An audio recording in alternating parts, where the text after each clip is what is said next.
Lee, you've known Tracy the longest out of all of us. Me and Tammy have known her for about 45 minutes. You've known her for a couple of years. That was wonderful. Thank you so much for introducing Tracy and bringing her into our lives today. Well, I knew she'd be safe here to tell her own story, and I'm sure she's enjoyed it. But it was lovely to hear about her business and, you know, the work that she's doing in the community to bring people together and share those stories, because I think it's a real missing link in communities now. And it was amazing that we were talking about chapters before we invited Tracy on to the show, and about, when you're a certain age and when you go to school and university. And that's exactly what she went through. She had a cafe, and then she was like, no, this isn't for me because of lockdown. Now I'm going to home deliver afternoon teas. And then it was, no, I want to start doing walking groups. I want to do storytelling. That evolution and those chapters happened to her very quickly. And very quickly, a hello to Kai over on Instagram this evening. But showing that these chapters are actually a very normal part of life. Yeah, absolutely. Tammy, you could have listened to Tracy all evening.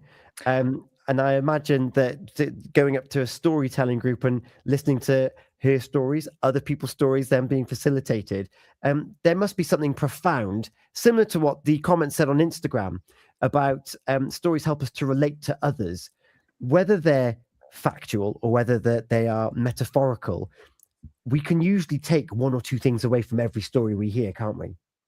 Yeah, absolutely. You know, you hear and you take away what's important to you at that time. And again, and I was reflecting back on this afterwards, you know, the storytelling, not only do we do it, with our children in our lifetime, and what Tracy does with her amazing business, even just you can think culturally, Indigenous communities, that's how they share their lived experiences. That's how they share their history, their rich history, that education. It's not just storytelling, it's education as well. So there's so much to say and talk about storytelling. It's got me really, really just energized, if I'm honest. Yeah, and we were just talking there when the songs were playing about how the stories and the identities, bringing us back full circle to the beginning of this show, become so entrenched. And we kind of toyed with the idea of, they're lies that we tell ourselves. But actually, for us at that moment, it was the truth. Hayley, how does that work in our brains? So, I see it slightly differently, and I think we develop the stories and we develop that identity around the stories, which becomes our truth of the moment. But the reality is something different, because people may be looking from the inside out, or even when you look back, the reality is very different to the truth you thought you were living. So, for example, hidden messages. I always use the example of if you've got twin girls and one is told you're very clever and one is told you're very beautiful, the one who's been told she's clever never feels beautiful, and the one who's been told she's beautiful never feels clever. Not because they've been told directly, but then that becomes their identity. We have a bookworm who never tries because she's never going to be beautiful, and you have the beautiful girl who doesn't ever think that she's going to make anything out of college or school. She doesn't try. So we are putting pressure on people to develop these identities by giving them some kind of label or saying things to them indirectly. It's like giving them a prop.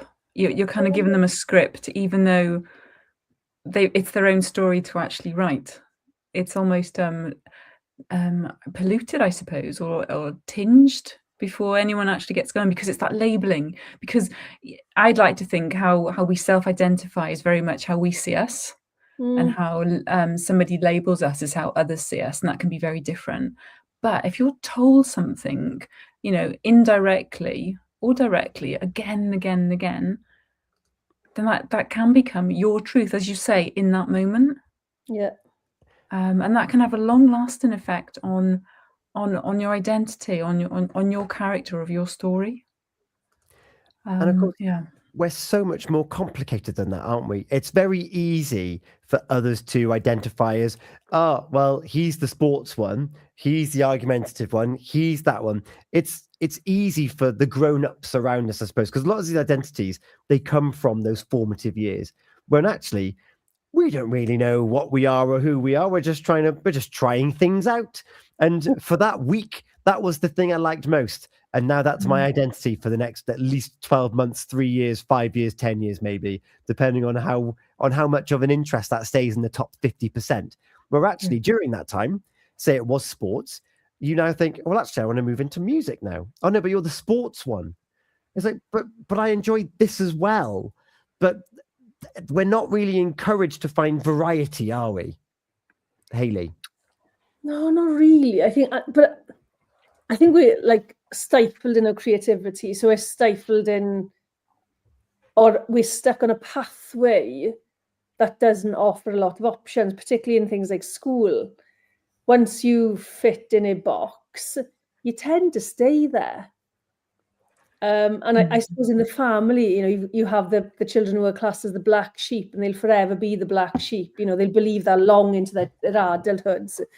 But I like what Tammy said earlier about reauthoring your life. And I think not enough people understand that they don't have to take on those messages and those labels and those identities. But then if they have, and they come to the realization that actually that's not who I am. I liked what you said earlier about reauthoring. Tell us a little bit more about that, Tammy. I think when you're able to, you're an author, we're all authors, but to actually just stop and decide that you are going to reauthor your life. So instead of, judging yourself on those past mistakes, or those past moments, or those past relationships, or those past roles, and begin to see your life that is able to move forward. It's that movement that I find really important. We have the empowerment of that narrative voice, but let's do something about it. And then that got me thinking then of just those big things that can happen in our lives. Tracy, shared with us that, a loss or a bereavement. So other big things that can happen, buying or moving house, moving to a different country, divorce, for example, that has a really big impact on our identity. But that said, we can still emerge from that. We can still become a different character, a new character from these big life-changing moments. And it's about how we go about it. It's not, we shouldn't let it define us. We shouldn't let a traumatic experience suddenly define us. And Tom, you said that earlier, working with individuals who had cancer. It was seeing that wasn't their identity. Cancer just didn't define them. They were them. They were an individual, a person. Well before they actually had that. Would you agree with that? Yeah, and that was one of the biggest takeaways, because we kind of talked about that in the first sessions. We used to run 4 sessions, and it was about, you have this now, but there's so much more to your context that has led you to this situation. And yes, this probably for the next 12 months, or depending on their course of treatment, this is going to be something that impacts your life very heavily in a way that hasn't happened since you started a new job, since you had children, if you have any, and those things that really do change things. But you do have all of this life experience. You just happen to be in this section right now. And that doesn't mean that that's going to last forever, or that it's going to stay at this intensity for this long either. I think one of the, I don't know, I might get lynched for this, okay? But one of the things that bothers me the most is how many people want to stick the menopause label on everything I do. If I breathe, I have oh my God, yes. Anything. I mean anything. Like, my hair's growing wonderful. That's the menopause. I just breathe. That's the menopause. No, I can't take it anymore. I can't, because not everything has to have a label. Do you know what I mean? And I can't. I don't need a label to explain why my hair is nice and shiny all of a sudden. I don't need a label. And It's everywhere at the minute, and I can't. When people say to me, "Oh, it's the menopause," I just smile and go, "Yeah, it's not." Oh, look, she's smiling at that because it is the menopause. I know, but Ah. and I think that could become my reality, right? Or that could Mm. become my truth, right? That everything's a menopause, and therefore, what happens to my life then? Because Yeah. if you look at how menopause is sort of in the media with the brain fog and everything else, am I going to buy into all of that as well? And how easy it would be if I wasn't who I am. You know, I don't like a label. I don't like those days. If I wasn't who I am, I'm buying into that. And I'm going to have as many symptoms as I can convince myself of. And I think it's a really powerful thing that we really need to think about. Our words to ourselves and words that we get from other people, they're extremely powerful. And we should be really careful with how we use those words. Yeah, the power of language, Hayley, is huge. And it's interesting because if you had a conversation, just really quickly, touch on the menopause really quickly, it's Western countries that have the symptoms. If we go east, so if there's a lot of research, Japanese women, for example, they don't. So again, there's a lot of research. It's interesting, and I'm not going to go any more into spoilers. I'm not going to do it. It again, if you hear that, it's that affirmation. If you buy into it, like you say, Hayley, it's that labeling or the symptoms. Oh, I've got all these symptoms. I can tick them off. It's like bingo. Then that's what I've got. And you know that if we tell ourselves often, we hear what we're saying. We're going to believe it. Yeah, so if anybody knows me, please don't tell me I got the menopause. I'm done.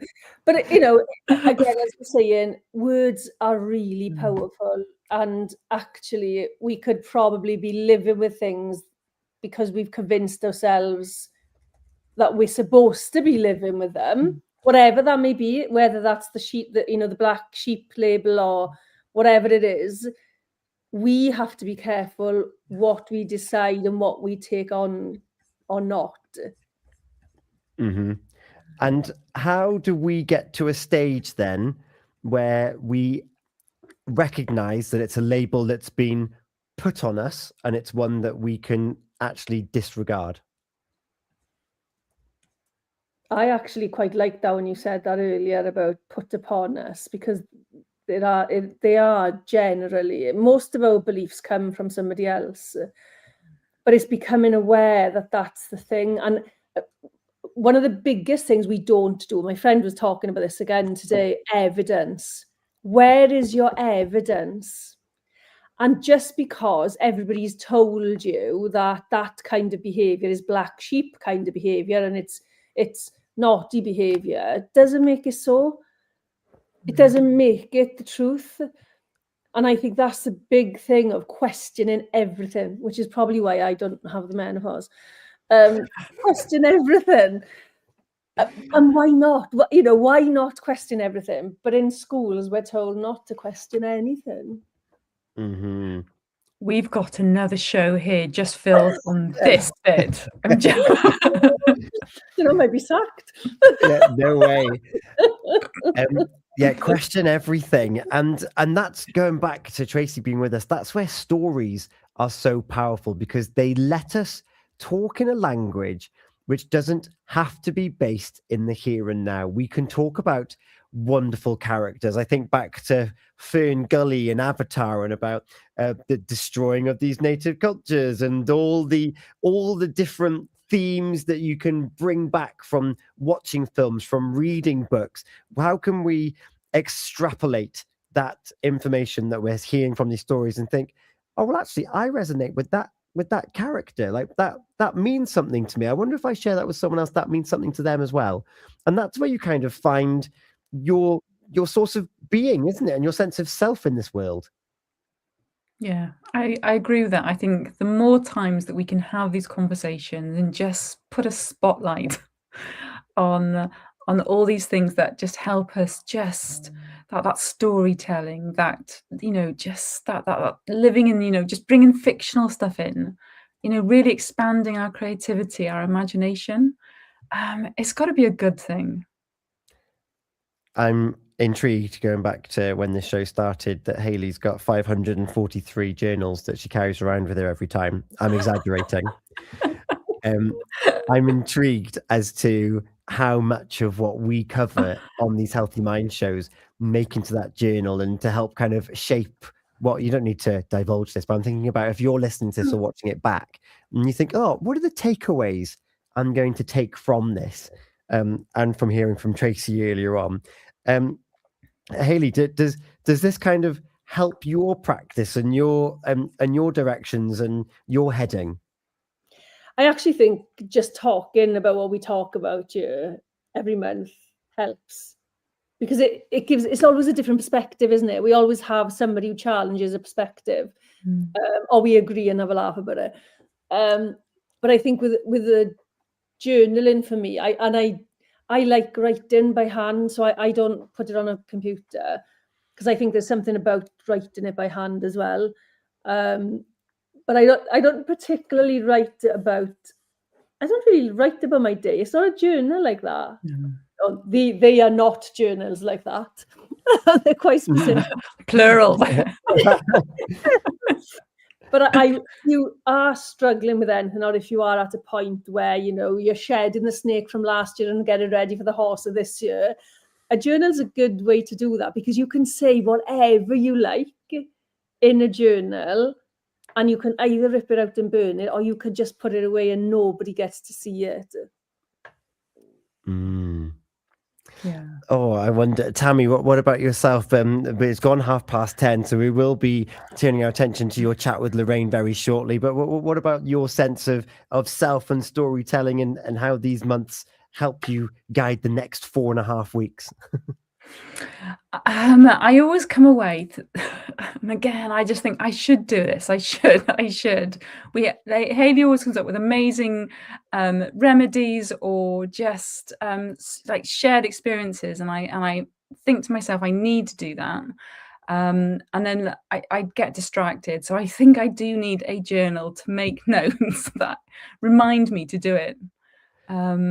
So I think that's what I'm taking away from here today. Just the importance of journaling, that therapeutic, and just that focus. So please chase me up again in March.